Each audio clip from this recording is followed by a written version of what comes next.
I can't believe I almost passed on this one. I also can't believe I haven't seen a game that portrays 40k so well before. Quickly, in the beginning, trigger warning for all the die-hard nerds. I don't know fuck all about 40k. I have no reverence for 40k. Were it not for this game, I would have no respect for 40k. If that's upsetting to you, sorry, it's just how it's gonna be. I don't know anything about this game. Or I don't know anything about this universe, rather. The only things I know about 40k are Dainty Minis, video games with middling reviews, and a completely incoherent world where you have spaceships and tanks juxtaposed with like swords and shields and dudes fighting demons. So yeah, obviously, I've never known much about 40k, and I've never cared.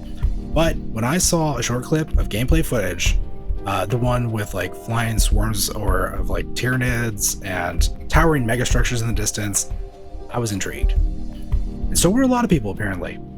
I'd heard some people mention this game before release, but I was surprised by how many videos I saw about this game when it actually came out, and by how many people apparently love 40k. I have to admit though, now that I've finished the campaign of Space Marines 2, I get it. The universe is strange, it's unique, and completely incomprehensible. I genuinely can't tell if the world is meant to be taken seriously or comically.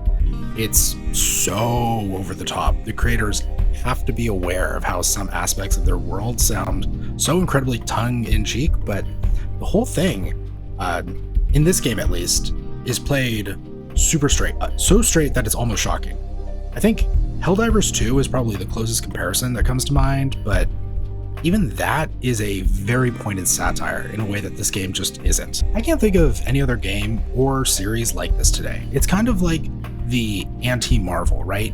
You've got no quirky, self-aware lines of dialogue, and the game is just completely unapologetic in its presentation of this world. And it just completely ignores modern sensibilities in a way that most games just aren't brave enough to. Don't get me wrong though, okay?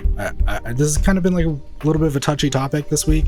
And I want to be clear, I don't hate modern sensibilities in games, right? I think one of my favorite games is like Final Fantasy XIV, which totally turns all of like the classic MMO tropes on their head. You know, instead of like being sent out to kill 10 kobolds, your mission is to befriend them and make peace with them, right? And I love it. I think it works really well for that game. The Last of Us 2, that was like a really controversial game, the way that was presented, but that's one of my favorite games of all time. I absolutely love that game. I love the story of that game. I guess the gameplay isn't maybe my favorite, but the story I absolutely love, like the way that it touches on themes of like revenge and what does that do to us. I thought that was really cute. I was really into that story while I was playing through. But variety is the spice of life, as they say, right? And so much of media nowadays plays into the same tropes, the same themes, the same messaging, that Space Marine 2 feels like a breath of fresh air that's so fresh I'd almost forgotten that this kind of story could even exist. A little bit of mild spoilers ahead, but just to kind of like get it across, if you've already played the game, you'll know what I mean. I feel like in any other modern game, the Chaos dudes or the Thousand Suns or whatever, they would have turned out to be the good guys, and the final boss would have been like the Emperor or maybe like our former commander who we turn against in the third act, and we decide to align ourselves with the rebels because they were being so oppressed by the Empire, and all they really wanted to do was live in peace and harmony, but we were brainwashed into killing them and oppressing them. And like, I think those stories can work. There's nothing wrong with having a story with a theme like that, but I definitely feel like so many stories nowadays in media, like in movies and TV shows, are that. And they boil down to that, where it feels like that's kind of all the writers have. And I think that sucks. And it's boring. It gets really boring. And I think it's come into games too, right? And I think the reason is because you've had like some of these games that are really successful touch on those themes, but I really appreciate the fact that Saber Interactive took the opportunity to do something different and unique, because I think it really lands well in an environment where the other kinds of stories are just like so oversaturated. It really feels like Saber Interactive said, nah, I'll pass. And they made what I assume is, or at least what I've heard other fans say is, a pretty faithful telling of a 40k story. fuck what anyone else thinks. They wanted to tell their story their way. And I think that attitude carries over into their approach to gameplay. I know I'm not the first person to say this, but this game really feels like a throwback to older games that I grew up on, like Halo and Gears of War. I feel like back then the focus on games seemed to be on making gameplay as fun as the technology at the time would allow them to make it. And it was pretty rare for games to try and get you addicted to a grind.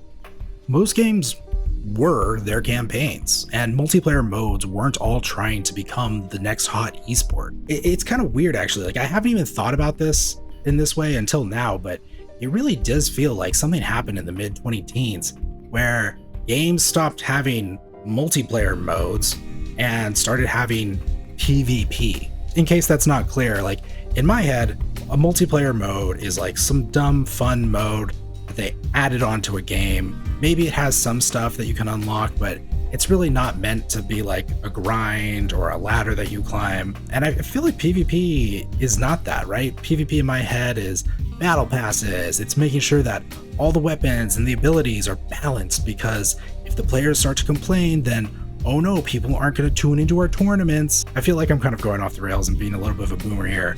My point is that at this point, just having finished the campaign, I feel like I've gotten my money's worth. I do still want to go back and play the co-op campaign and do some more multiplayer, but I don't have like this artificial itch to go back and grind some battle pass or climb the ladder, right? I'm content. I had basically no intention of playing this game, but god damn am I so glad that I did. Really quick though, even though this video is just meant to be a short overview of my first impressions of the game and not really like a full-on deep dive review, I do want to mention a few things that might keep some people from enjoying it, right? I don't want to convince anyone to buy this game and think it's flawless and then be disappointed when they play it. Okay, so I'm just going to go off some of my notes here for some of my nitpicks. Enemy types. There just aren't that many. You're going to spend most of the game fighting hordes of little dudes with little lieutenants that are slightly bigger, kind of like interrupting that. For me, this is mostly forgivable because the game moves at such a quick pace that you end up switching to fighting a different faction by the time that first faction is starting to get a little bit old, and you kind of swap back and forth to keep things fresh. Moving on real quick, weapon types. There's not that many different kinds of guns, and they're all very similar with like some slight differences here and there. Some have scopes, some don't. Some you can charge up, others you can't. They're just like regular guns. For me, I can look past this because there's a lot to encourage you to switch back and forth between ranged and melee attacks. And that, I think, kind of keeps the gameplay fresh, but it's just not the deepest combat, which I actually have written here next is combat depth. It's a very simple formula. And I think it's a very fun formula. It's a formula I really liked.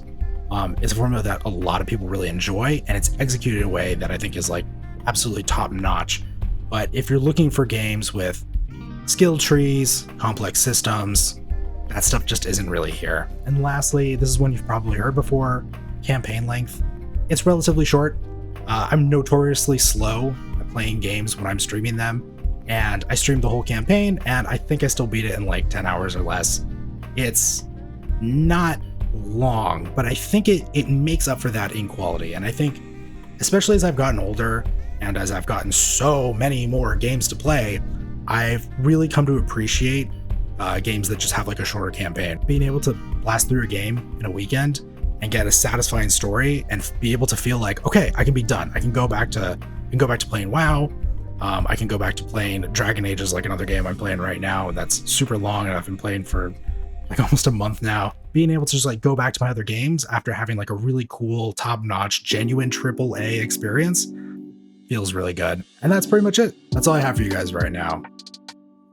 I have to go throw away all my money now on Warhammer 40k figurines. Peace.